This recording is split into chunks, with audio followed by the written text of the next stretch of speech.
hope, swelling on perpetual waves, carried George Wilson and his 17-year-old wife Elizabeth towards their new life.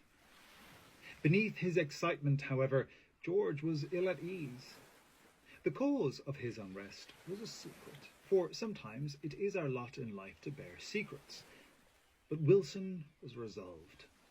He would not remain burdened. He would tell Elizabeth the truth. So, as the pair approached North America, Wilson gathered every ounce of his courage. That is the opening paragraph in chapter 10 of my forthcoming book, Queer Georgians, or if you're in North America, Queer Enlightenments. And it tells the history of a man named George Wilson and his wife, Elizabeth Cummins.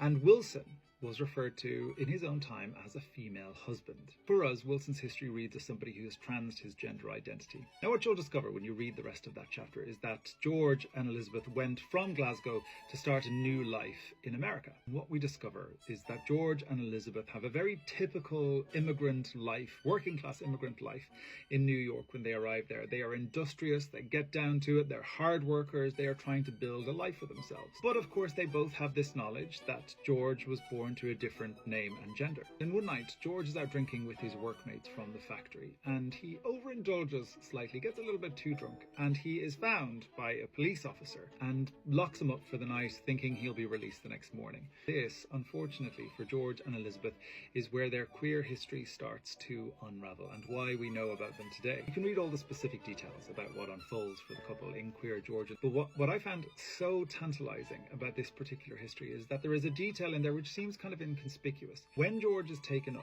he is found with this very strange document on him. It's supposed to be a marriage license. The details are all a little bit hazy. They don't quite make sense. Some things are almost right, other things are just couldn't possibly be right. But it's strange to me that George carried a version of a wedding certificate on him at all times, and he uses this as proof of his backstory when he gets put in prison.